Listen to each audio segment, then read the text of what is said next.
Assembly for your invitation.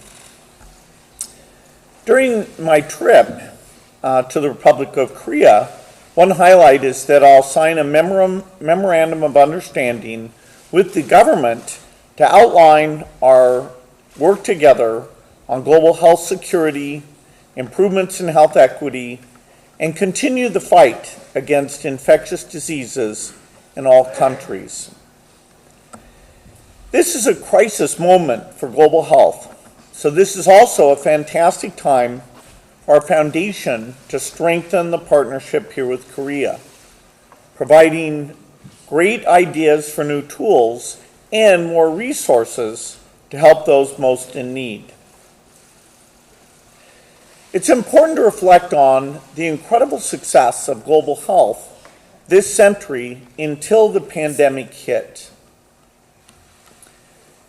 Of course, Korea understands this very well because over the last 70 years, with a little bit of help from foreign aid donors and incredible hard work and creativity, you transformed your post-war economy into a powerhouse in very short time. Now governments look to Korea for ideas about how to change the future of their people, and now Korea gives aid to help dozens of countries start the same journey of progress. As you increase that generosity to match your economic success as the 10th most largest economy, you will be able to have an incredible impact, particularly with partnerships like with our foundation and the multilateral global health organizations. The journey since year 2000 is an amazing one. The United Nations set Millennium Development Goals, and one of those was to reduce the number of children who die before the age of 5. That was an incredible success, going from over 10 million children dying every year to now under 5 million. The key to that was these multilateral global health initiatives. This is a lot like what happened in Korea from the 1950s to the 1980s. It's the result of building new organizations like the Global Fund that helps fight HIV, TB, and malaria. Before the Global Fund was created in 2002, those three epidemics were raging out of control. And since then, Global Fund has saved over 44 million lives. Think of that. It's almost like saving every person in Korea.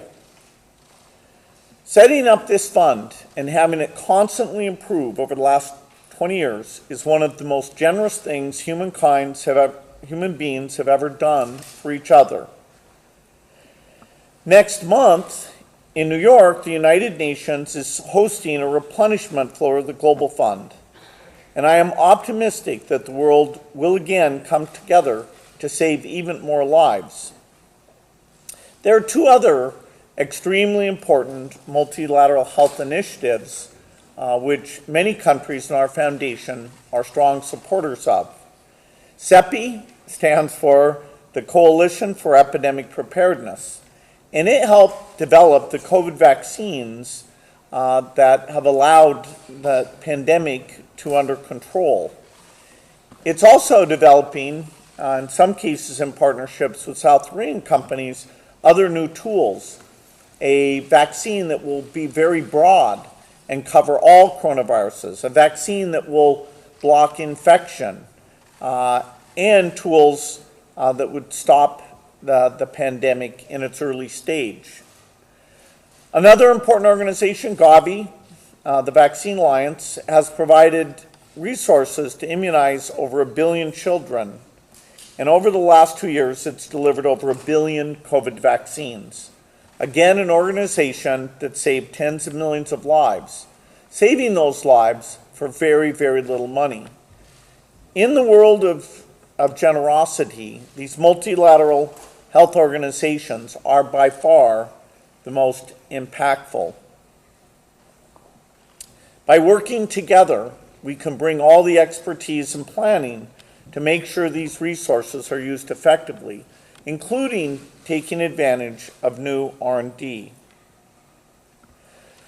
The pandemic reminded us not only that we care about other people and their suffering, but also that we're all connected. A single infection anywhere in the world without the right capabilities can spread to the entire world. It's almost like a fire, but a fire that doesn't stop at the edge of a city or a country. It goes to the entire globe. We also see that this effect on the global economy is terrible, and the effect on stability. And so many things are set back. Our health results in all diseases have been set back substantially by the pandemic. So we have a job to do. We need to end this pandemic and prevent it from happening again. My last book, Preventing the Next Pandemic, outlines the policies that can make sure this never happens again. This includes enhancing our global surveillance, having what I call a germ team of 3,000 people to track things and stop outbreaks before they become pandemics. Another job is to restore the progress of improving global health. Last year, more than 25 million children didn't get their basic vaccines, and testing for HIV and TB dropped by about 20%. Of course, the setbacks could have been worse. Global partners have shown creativity and generosity to keep the backsliding to a minimum.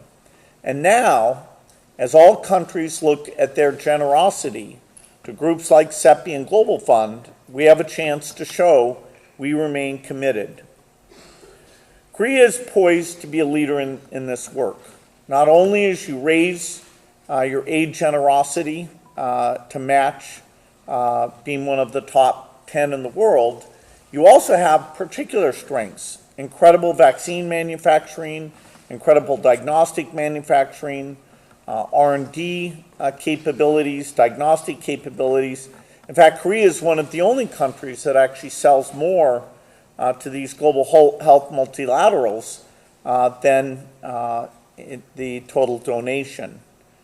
And it's been fantastic to see the step up, the commitment to act with hundreds of millions of dollars, the commitment to COVAX. We do have a challenge that the Disease Eradication Fund, which has been a source of support for global health initiatives, simply won't scale up, particularly because of the flight reductions, won't scale up to meet these needs, to have Korea at the level in these organizations that its success implies. So there's a lot we need to do together. We need to reach deep. We need to build more partnerships. We need to encourage the best scientists. But I'm confident that with these steps, we can continue to radically improve global health, to cut the number of children who die in half again, to eradicate diseases like polio, measles, and malaria, improve the lives of all humans. It's the right thing to do and the smart thing to do. And I look forward to doing it in partnership. Thank you.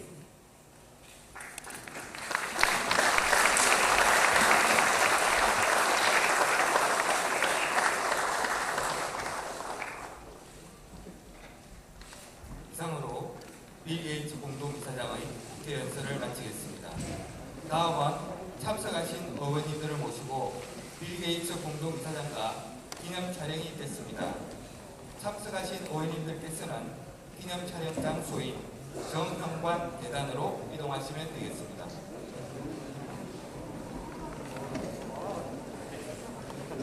다시 한번 말씀드립니다. 지금 바로 정현관 대단에서 기념 촬영이 있습니다. 의원님들은 정현관 대단으로 이동해 주시기 바랍니다.